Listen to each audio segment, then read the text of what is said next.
Bonjour, voici un exercice, troisième année, collège, et ça peut être aussi deuxième année, collège. Alors, calculer a égale racine carrée de 8 au carré plus 15 au carré. Deuxième expression, b égale racine de 8 moins racine de 18. Alors là, j'ai donné ces deux exercices pour remarquer qu'il y a une erreur que les élèves, la plupart des élèves commettent. Ils considèrent que si racine de a plus b, c'est égal à racine de a plus racine de b. Eh bien, ça, c'est faux. On ne peut pas dire ça. Ça, c'est vrai seulement au cas où a égale 0 et b égale 0. À ce moment-là, ça, c'est juste. Le cas où a et b sont deux nombres nuls. C'est-à-dire, si je prends a, racine de 8 au carré plus racine de 15 au carré, je ne peux pas écrire que c'est racine de 8 au carré plus racine de 15 au carré. Ça, c'est faux. Ça y est, on ne peut pas l'écrire. Je vais calculer 8 au carré, c'est 64, plus 15 au carré, c'est 225. Alors là, vous additionnez les deux nombres, vous allez trouver 289, 5 plus 4, 9, 6 plus 2, 8, c'est 289. Et avec la calculatrice, on va trouver que la racine carrée de 289, c'est 17. A égale 17, tout simplement, voilà. Alors, je prends maintenant la deuxième expression B. Alors là, attention, là aussi, vous n'avez pas le droit d'écrire racine de 8 moins racine de 18 est égal à racine de 8 moins 18. Ça, on ne peut pas le faire. D'ailleurs, vous allez trouver racine de moins 10. Et on sait que racine de A n'est possible que si A est supérieur ou égal à 0. Toujours le nombre qui est à l'intérieur de la radicale, il doit être positif et non jamais négatif. Pourquoi? Parce que si je pose racine de A égale X, alors à ce moment-là, A égale quoi? A égale X au carré. J'élève ça au carré et j'élève X aussi au carré. Le carré, il barre la radicale, donc A égale X au carré. Et X au carré, il est toujours positif, il est toujours positif. C'est pour cela qu'on a dit le nombre qui est à l'intérieur de la radicale, il doit être toujours positif. C'est ça la racine carrée. Ou bien la racine carrée est impossible, il n'existe pas. Donc vous ne devez pas écrire racine de 8 moins racine de 8 moins racine de 18. Alors, qu'est-ce qu'on fait alors? Je vais simplifier racine de 8 toute seule et racine de 18 toute seule. Alors, racine de 8, c'est 4 fois 2. Pourquoi j'ai pris 4? Parce que toujours moi, mon but pour simplifier les racines carrées, de chercher les carrés.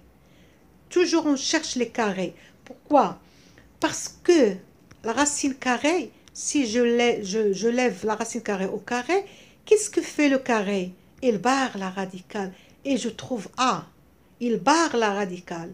C'est pour cela, moi, j'ai toujours mon but, lorsque je veux simplifier des carrés, on cherche lorsqu'on veut simplifier la racine carrée, on cherche les carrés. Là aussi, j'ai racine de 9 fois 2. 9 fois 2. Alors là, par contre, le produit, oui, on a racine de A fois B. Je peux la séparer, c'est racine de A fois racine de B. C'est pas la même chose pour l'addition, je la répète. Racine de A n'est pas égale à racine de A. Racine de A plus B n'est pas égale à racine de A plus racine de B. Non. Ni pour l'addition, ni pour la soustraction. Mais pour la multiplication, oui, c'est vrai, c'est juste. Donc, B égale racine de 4 fois racine de 2 moins racine de 9 fois racine de 2. Alors là, racine de 4, c'est racine de 2 au carré fois racine de 2. Moins racine de 9, 9 c'est 3 au carré fois racine de 2. Alors là, qu'est-ce qu'on trouve? Le carré, il barre la radicale. Le carré barre la radicale. Alors, qu'est-ce qu'il me reste? Il me reste ici 2 fois racine de 2. Et ici, qu'est-ce qu'il me reste? 3 fois racine de 2. Très bien. Alors maintenant,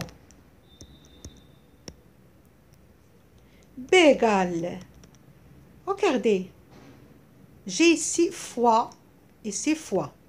Et j'ai quoi? J'ai un facteur commun entre les deux. Ce facteur commun, c'est qui? C'est racine de 2, c'est racine de 2. Facteur de quoi? Facteur de 2 moins 3. C'est-à-dire B égale racine de 2 fois 2 moins 3, c'est quoi? C'est moins 1. Et racine de 2 fois moins 1, il vaut mieux l'écrire le moins avant la radicale. C'est moins racine de 2. Et voilà, on a trouvé B. Voilà, on a simplifié B. Et c'est ça, n'oubliez jamais, hein, respectez les règles, il faut respecter les règles. Ne faites jamais quelque chose, une règle de ta tête, comme ça, non. Il faut suivre les règles et les formules. Et n'oubliez jamais, pour l'addition et la soustraction, on ne sépare pas la racine carrée. Mais pour la multiplication et la division aussi, oui. Et la division aussi, la multiplication et la division, oui, on sépare, on peut séparer. Aussi, je peux dire que racine carrée de A sur B, la division, c'est racine de A sur racine de B. Oui, ça aussi, je peux le mettre. Pour la multiplication, c'est vrai pour la multiplication et pour la division. Et n'est pas vrai pour la soustraction et l'addition. Je la répète. C'est fini pour cette vidéo. Au revoir.